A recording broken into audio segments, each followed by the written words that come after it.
Okay. This video is about is going to help you determine what is a decent photo to work with and why. Because a lot of times I see people taking pictures and they have emotional attachment to those pictures, and so they think they're a good picture.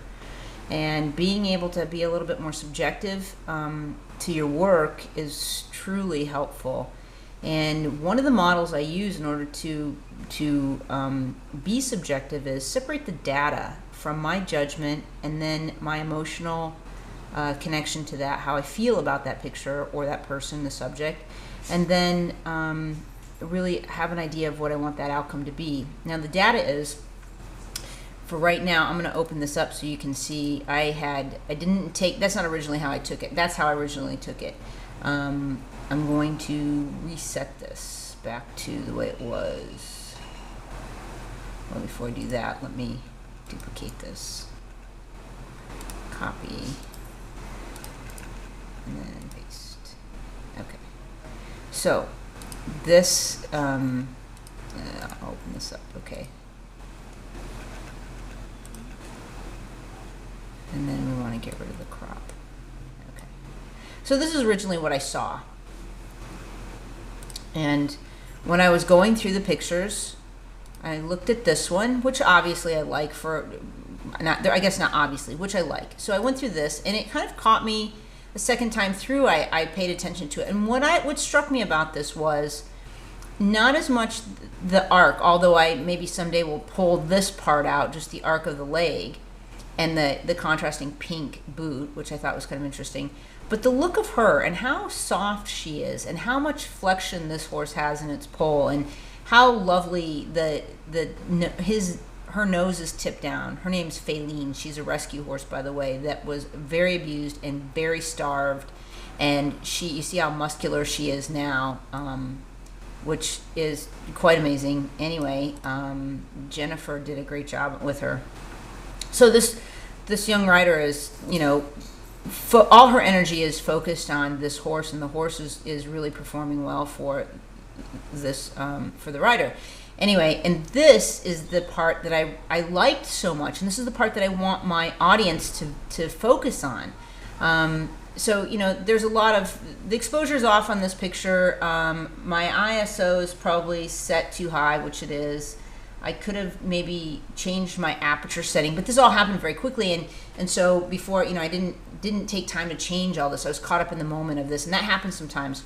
So anyway, so I really liked this, and so I opened the image up, and I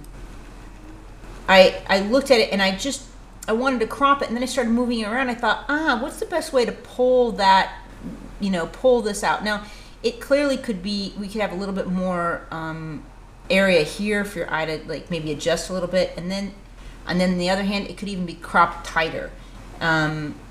So anyway, I chose that crop to it, and let me close that, and I chose that crop to it for a reason, because once I opened it, I saw how interesting this was. And and the thing is that this may go against a lot of people's idea of what constitutes a good photograph.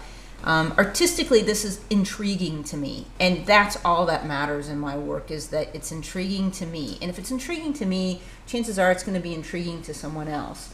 So let me make sure you could see this.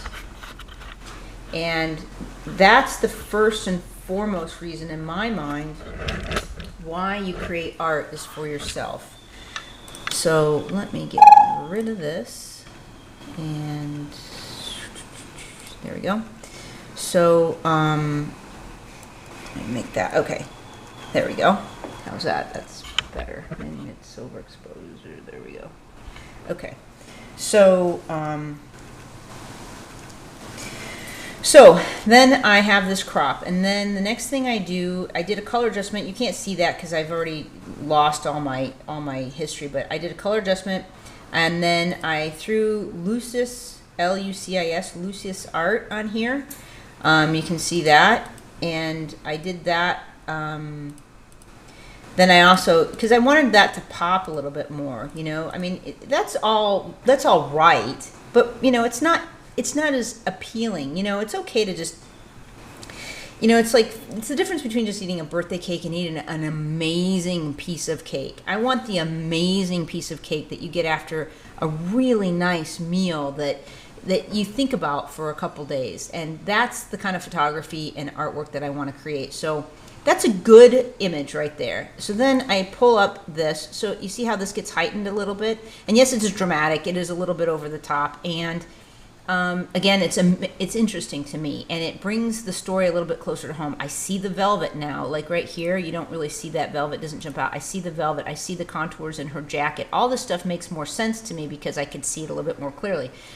Also, and then I want to focus my viewer's eye, so I vignette. And yep, this is a strong vignette, and it's because I don't want them to be interested in this other story. And if I really want, which I will, I'm going to create a vector so that I can extract this completely from the background, because I don't like the fence. I don't like this line, this X right here. I don't like any of that. But for right now, I wanted to get this up as soon as possible for the people that I took the pictures of for. So, and then I threw another, that was one level, by the way. Here, this is it, and then I just adjusted the levels. See, like this, you can see. And then I threw curves on there, because I like the idea that the complement and the contrast of these two behaviors going on here. And I experiment a lot. Some of it works, some of it doesn't. But this, even one more level like this, actually makes this even pop further. And that leads me to the idea that I'm gonna extract all this and probably put it on a black background eventually.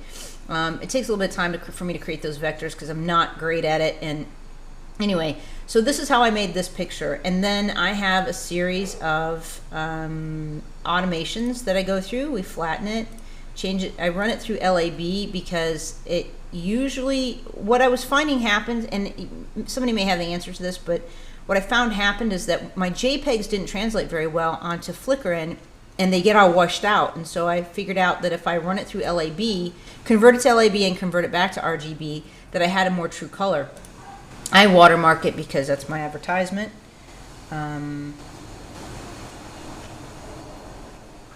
Takes a second. Oops. Then we transform it so that, okay. And then I run it again. I have another Flickr setting that it runs it through, so it does the drop shadow for me, and then I save it. There you go. That's it. I'm going to do some more. I'll do more series of these because I think that they could be helpful. I really appreciate your comments and your feedback to tell me if this did help you at all, and maybe something you'd like to see in the future. Okay. Good luck with your photography, and keep in touch. Bye.